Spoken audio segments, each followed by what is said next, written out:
Hello guys, this is Justin Bibilan and welcome to this episode of Don't Panic, It's Organic.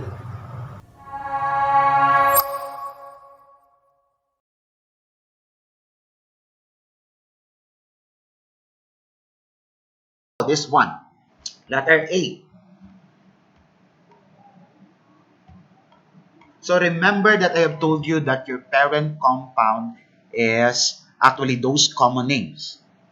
Okay, common names that I have established. You have your toluene, you have your aniline, you have your phenol, you have your anisole, you have your benzoic acid, and the benzaldehyde. So remember or familiarize with the structure of those 6 common names.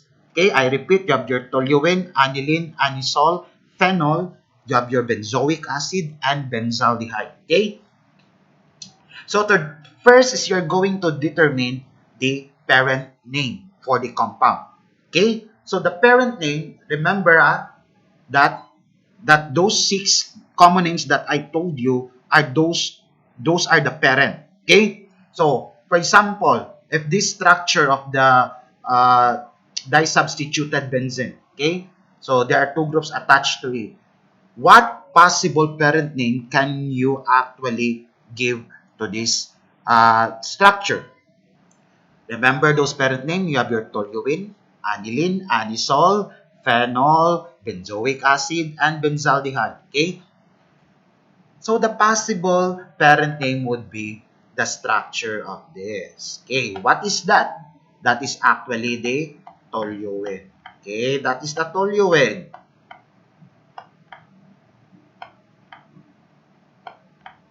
Okay, that is a toluene. Okay. So the question name the following compounds using the IUPAC Uncommon System of Nomenclature. Okay. So, this is the toluene. Okay. So, that is a toluene.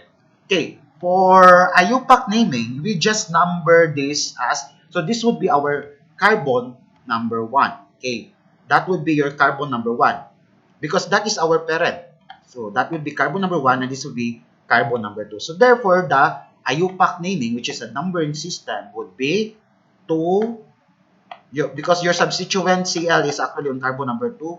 What is that carbon number 2 there? What substituent? That is actually a chloro. Okay. So, therefore, the IUPAC naming would now be 2-chlorotoluene. So, this is your IUPAC naming. Okay. Which is actually called the numbering system. Okay, that is your IUPAC. If you are going to translate it into common, okay, if you are going to translate it into common name, then what would be the name of that? Remember that this is actually adjacent to each other, so therefore the common should be an ortho. Okay, so you can just write O, or you can also write the word ortho. So that would be orthochlorotoluene. Okay, so the name would now be an orthochlorotoluene. So this is now the common name for that.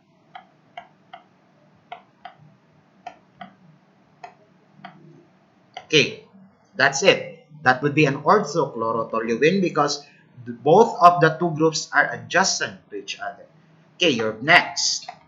Letter B. What would be the possible parent of this compound?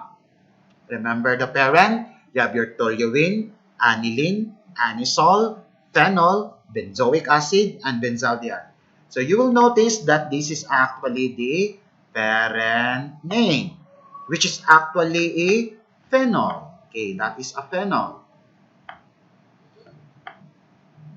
That is a phenol. Okay. Now, what would be the IUPAC naming? So number this as, this would be your number 1 because this is your parent. Okay, 1, 2, 3, and 4. So that is 4 nitro. That would be 4 nitro because your NO2 is nitro. Okay, so that would be 4 nitrophenol. Okay, so the name would be in IUPAC, that would be 4 nitrophenol. Remember your nitrobenzene? Okay, so NO2 is nitro.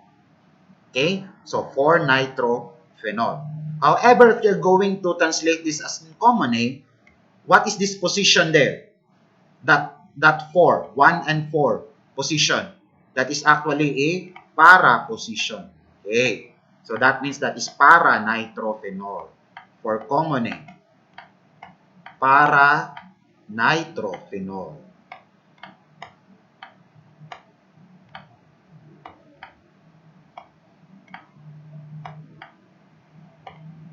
Okay, very good. That is para nitrophenol.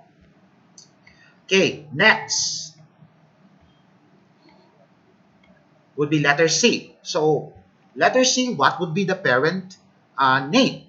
Okay, you can pause this video and try to answer a letter C if you want. Okay?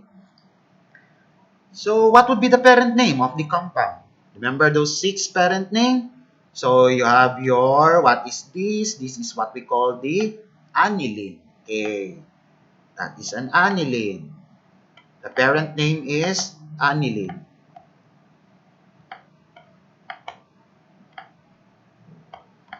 Okay, that is an aniline. Then you have your ethyl. Okay, so on what carbon number? So you have 1, 2, and 3. Okay, so you have your 3. 3. What is the substituent in carbon number 3? That would be ethyl. Okay, and the name would now be in IUPAC 3-ethyl aniline. Okay, how about in common?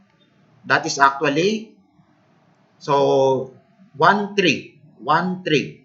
Okay, what is that 1, 3 position in a common name? That is actually your meta position. Very good. So that is meta-ethyl aniline.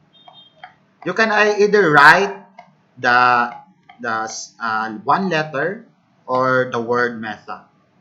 You have your M, or you can write the word meta. So that's now meta-ethyl aniline. Very good. That's it. So it's very easy. Okay? However, if there are actually 3 or more groups that are present on the ring, they are actually named using the IUPAC nomenclature system only. Remember that? If there are 3 or more, you use the IUPAC naming, not the common name. The common name can be used only if there are 2 groups present. But if there are already 3 or more groups present, then therefore you can only use the name using, or you can actually name it using the IUPAC nomenclature system. Like for example, this one. Okay, remember, you look at the structure. It's actually very complicated structure because this is actually 3 or more groups that are present already on the benzene. So you cannot name this using the common name, but rather you can name it using the IUPAC system. So what I meant about common name is that you're gonna use the ortho, meta, and para. Okay, you cannot use that for 3 or more groups present. Okay, you can only use the numbering system. Okay, the numbering system, which is the IUPAC system. Okay, so in this case, like for example, this first, the first compound. What would be your parent name? Okay, remember those 6 common names that I have enlisted to you, that those are your parent compound. Okay, what would be your parent compound? It's actually a toluene. Okay, that is a toluene. Your parent compound is a toluene.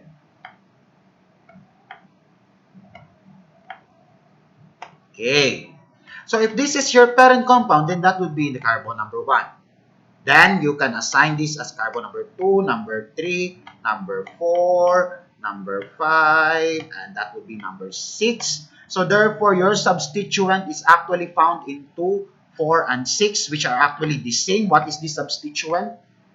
The 3 substituent there, those are nitro, and they are actually found on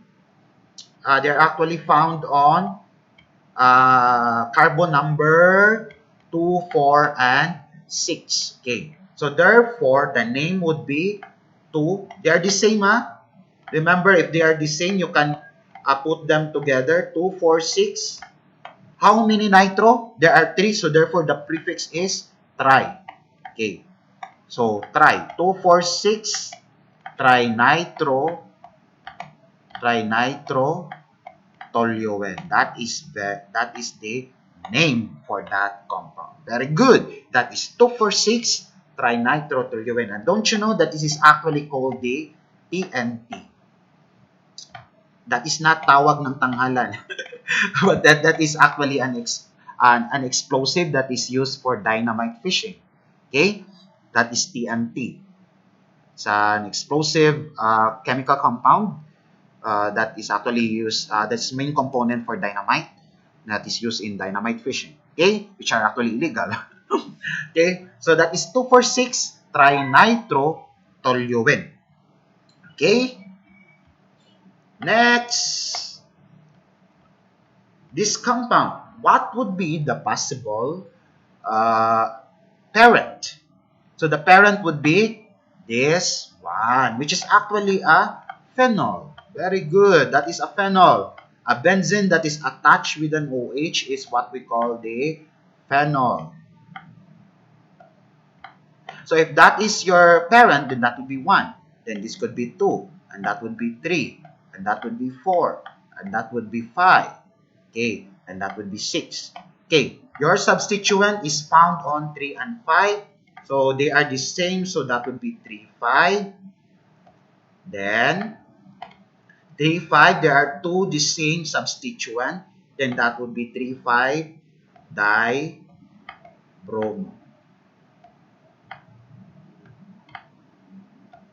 Okay. So the name would now be 3,5-dibromophenol. Okay, very good. Easy? Very easy.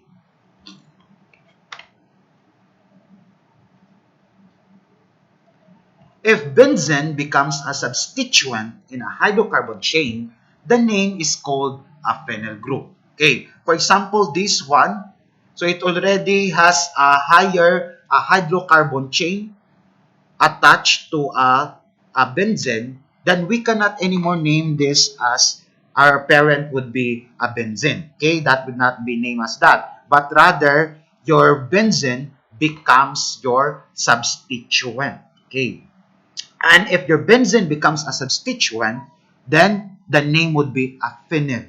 Okay, so how do we name this? You have your longest continuous carbon chain, that would be 1, carbon number 1, number 2, number 3, and number 4. Okay. Remember, how do you name alkanes? You number your longest continuous carbon chain in such a way that your substituent will contain the least priority number. Okay.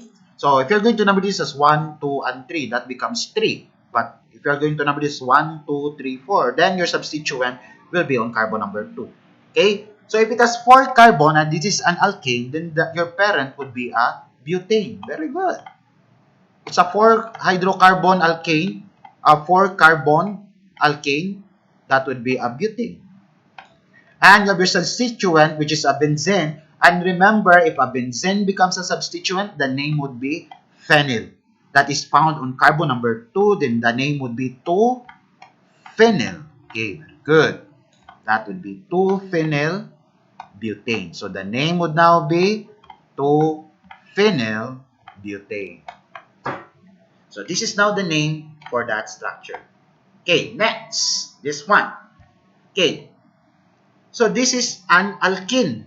And remember, when you have alkene and alkyne, that should be your priority. So you cannot number this as 1, 2, 3, and 4. This should be 1. Okay, because that is your priority. 1, 2, 3, and 4. Okay. So this is actually a butene. Okay, what is this butene? That is actually 1 butene. So this is 1 butene. So that would be your parent. Okay. Then you have your substituent that is found on carbon number 3, which is actually a phenyl. Okay. So you can say that this would be a 3-phenyl. I know. You put a dash first, then you have your phenyl. So 3-phenyl. Okay.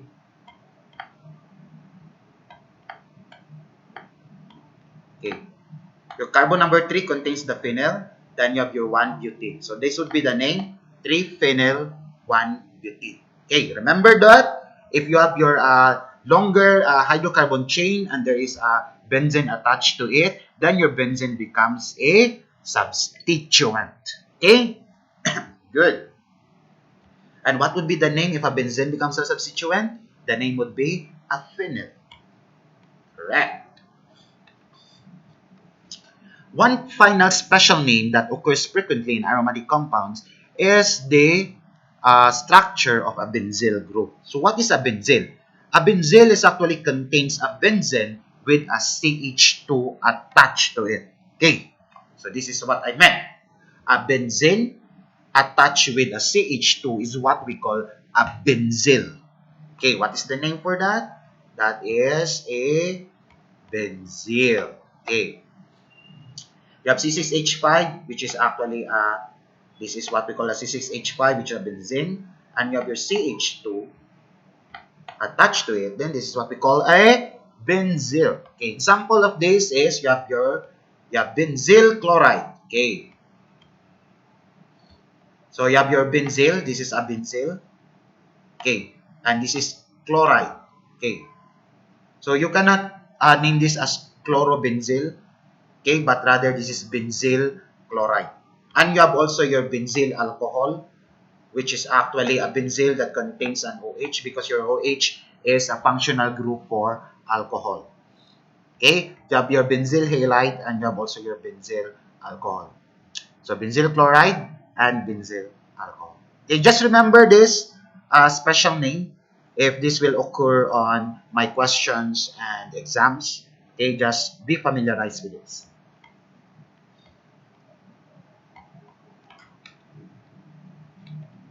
Okay, sample problem. So last time we named aromatic hydrocarbons. Okay, given the structure, we named the aromatic carbons. This time we have to draw. So given the name, we have to draw the structure. Okay, draw the structure of 1,3,5 trichlorobenzene. Okay, you have your benzene. Remember, you can draw benzene with a hexagon. Okay, hexagon and a circle at the center. It is 1,3,5 trichloro. So there are actually 3 chloro attached to 1,3,5. So this is your 1, then this would be your number 3, and that would be your number 5. So what are the substituents there, or what are the groups? They're actually chloro. 3 of them are chloro. So this is now the structure of 1,3,5 trichlorobenzene. Easy. Next, 2,5-dibromophenol. What is your parent? It's a phenol. What is a phenol? A phenol is a benzene. Okay, we have benzene. Circle at the center. A benzene that is attached with an OH. Okay, OH. So if this is your number 1, then this would be your number 2. Okay? Remember that your bromo is actually found on 2 and 5 because this is dibromo, then therefore there are 2 bromo attached. So if this is your number 1, then it would be your number 2, number 3, number 4, and number 5. Okay, so you have your Br here, Br, and you have also a Br there. So therefore, this is now the structure of 2,5-dibromophenol. Easy? Easy. Next, para-dinitrobenzene. Okay, para-dinitrobenzene. So you have your benzene, which is your parent compound. You have your nitro. There are 2 nitro because actually they are para. So therefore, there are 2 groups present. When you use the ortho, meta, and para, there are 2 groups present attached to the benzene. So that's why there are 2 nitro. What is a nitro? So a nitro is a benzene that contains your NO2. And there are actually 2 nitro present because your nitro is in the para position, which is the para position. If this is your if the nitro is there, then the para position is found on number 4. Very good. Carbon number 4. Remember, your para is 1, 4. Okay? If it is there, 1, 2, that is ortho. If it is 1, 3, then that is meta. So this is now the structure of para-dinitrobenzene. Easy. Orthonitroaniline. Okay.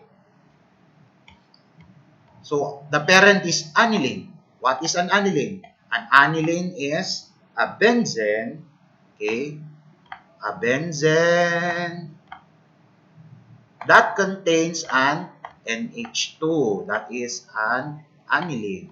Okay. It contains an NH2. Ortho position. Ortho position is a nitro. There's a nitro attached on the ortho position. So if this is your, what is an ortho? That is actually 1, 2. Correct? So this is your 1 and that would be your 2. So there is a nitro there on carbon number 2. So this is now the structure of an orthonitroaniline.